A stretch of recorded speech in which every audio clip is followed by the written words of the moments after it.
Friends, today we're going to start our exercise 8.1 question number 7. Very important question. ये पूरे exercise का सबसे important question ये रहने वाला है, क्योंकि अगर मुझे लगता है कि अगर सीबीएसई कोई क्वेश्चन पूछने वाला है इस एक्सरसाइज से, तो यही क्वेश्चन सबसे ज़्यादा इंपॉर्टेंट होगा।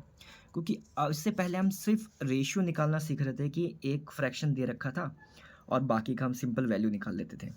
अब वही है, फ्रैक्शन भी दे रखा है, लेकिन उस फ्रैक्शन की मदद से हम अब इसमें वैल्यू पुट करके हमें आंसर निकालना पड़ेगा। अब क्वेश्चन थोड़ा सा अलग है, अब थोड़ा सा डिफिकल्ट लेवल बढ़ते जा रहा है। अब हमें देखो कि इसमें दे रखा है कॉट थीटा। कॉट थीटा दे रखा है आपके पास 7/8। एक पहला पार्ट है, पहले पार्ट में आपको क्या पूछना है, क्या पूछा है, एक 1 प्लस साइन थीटा, और दूसरे में क्या पूछा है, 1 माइनस साइन थीटा। अपॉन में क्या दे रखा है, same to same 1 plus cos theta, और दूसरे में दे रखा है 1 माइनस कॉस थीटा, ये दे रखा है।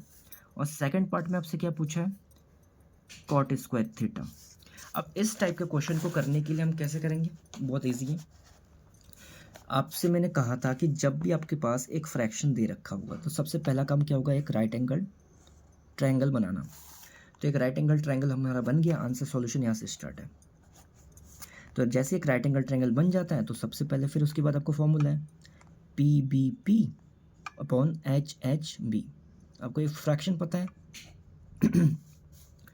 उसके बाद यहाँ पे कॉट है, तो कॉट का फॉर्मूला क्या होता है, ये तो साइन कॉस टेन। टेन का ही उल्टा होता है कॉट, यानी कि टेन का फॉर्मूला तो पी अपॉन बी है, लेकिन जब इसको उल्टा करोगे बी अपॉन पी तब वो कॉट हो जाएगा। यानी ऊपर वाली वैल्यू बी है, यानी बेस है, अपॉन पी 8 है आपका। आपको क्या चाहिए, हाइपोटेनियस चाहिए। तो जब भी मुझे पता है कि एक राइट एंगल ट्रायंगल की दो साइड गिवन होती है, तीसरी निकालनी होती है, तो कौन सा फॉर्मूला लगता है, पाइथागोरस थ्योरम। Bye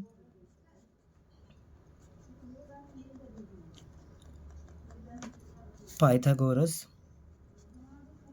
theorem. क्या पाइथागोरस थ्योरम होता क्या है, अब आपको पता होना चाहिए पाइथागोरस थ्योरम क्या होता है। वो ये बोलता है कि h square is equal to p square plus b square.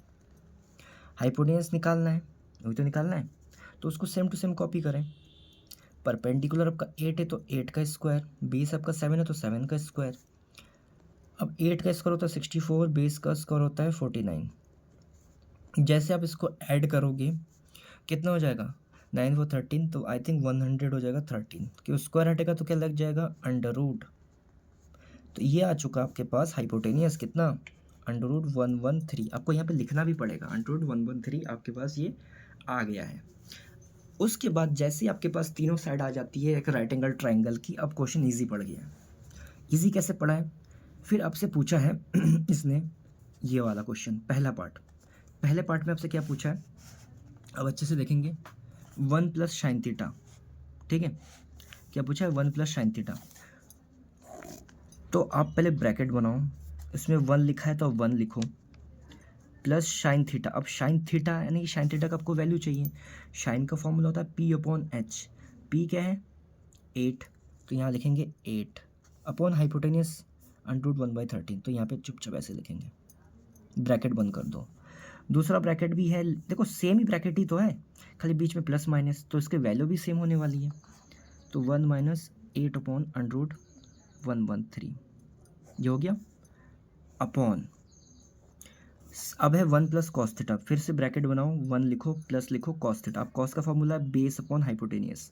Base कितना है, 7, हाइपोटेनियस है अंडर रूट 113। यही चीज़ इस साइड में सेम है, लेकिन बीच में है माइनस। हो गया। अब कैसे करेंगे हम, अच्छे से देखिए कि जब भी आपके पास दो ब्रैकेट हो, सेम ही हो, खाली बीच में किसका डिफरेंस हो, प्लस और माइनस का, तो इसका एक फार्मूला होता है। ये आपका फार्मूला पता है कौन सा फार्मूला दे रखा है, ये दे रखा है आपका a प्लस बी एक ब्रैकेट में, अच्छे से देखिए, और दूसरे में दे रखा है a माइनस बी। तो इसका जो फार्मूला होता है वो होता है a square minus b square. यानी एक बार हमें, या डायरेक्ट आप समझो फार्मूला, अगर आपको नहीं पता ना तो डायरेक्ट मैं बता रहा हूँ करने का तरीका।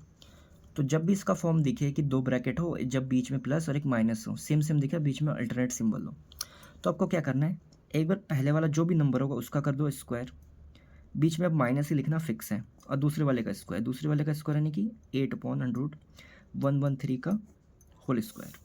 ऐसे ही आप नीचे भी करो, क्योंकि नीचे भी तो सेम ही है, नीचे भी करो 1 का स्क्वायर माइनस माइनस रखना है बीच में, 7/√113 का होल स्क्वायर। 1 का स्क्वायर मुझे पता 1 ही होता है, माइनस 8 का स्क्वायर हो जाता है 64, नीचे √113 है, तो इस स्क्वायर से इसका रूट कट जाएगा, जैसे कट जाएगा तो क्या बचेगा 113। नीचे भी सेम है, 1 का स्क्वायर 1 है, माइनस 7 का स्क्वायर हो जाता है 49, अपॉन में √113 का स्क्वायर से कट जाएगा तो क्या बन जाएगा 113। तो इस तरह से हमने इसको थोड़ा और सिंप्लीफाई कर लिया है, थोड़ा और आगे बढ़ेंगे। देखो अब कैसे सॉल्व होता है, 113 बन जाए 113 में से जैसे 64 को माइनस करो हो जाएगा 49/113। कैसे किया, 113 बन जाए 113 में से इसको माइनस कर दिया, जो आया 49 और उसके नीचे वाला सेम लिखा। अगेन 113 बन जाए 113 में से 49 माइनस करोगे तो आ जाएगा आपका 64, अपॉन में जो भी बेस में रहता है वो। इसके नीचे भी 113 है फ्रैक्शन, इसके नीचे भी 113, तो ऐसे फॉर्म में ये चीज़ कट जाती है। तो कटने के बाद क्या बचा 49/64, इसका हो गया आपका आंसर। आई होप को ये समझ में आ गया होगा। अब इसका सेकंड पार्ट क्या था, कॉट स्क्वायर थीटा। अब कॉट का तो फॉर्मूला आपको पता होना चाहिए। कॉट का क्या होता है, टेन तो होता है P/B और इसी का उल्टा होता है कॉट, यानी P/B का उल्टा B/P। तो B कितना है 7 और P कितना है 8। तो इसी का स्क्वायर करना है, क्यों करना है, क्योंकि यहाँ पे कॉट के ऊपर भी तो स्क्वायर लिखा हुआ है। तो 7 का स्क्वायर 49, 8 का स्क्वायर 64। तो फ्रेंड आई होप आपको ये समझ में आ गया होगा किस तरह से इस वाले क्वेश्चंस को करना था।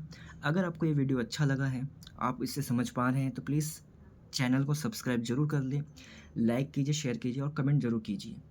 कमेंट में आप ये बताइए कि आपको ये क्वेश्चन समझ में आया है, वीडियो पसंद आई है नहीं आई है, जो भी है आपकी फीडबैक आप जरूर दीजिए, ताकि नेक्स्ट वीडियो में मैं उसको और इम्प्रूव कर पाऊँ। मिलते हैं नेक्स्ट क्वेश्चन की तरफ।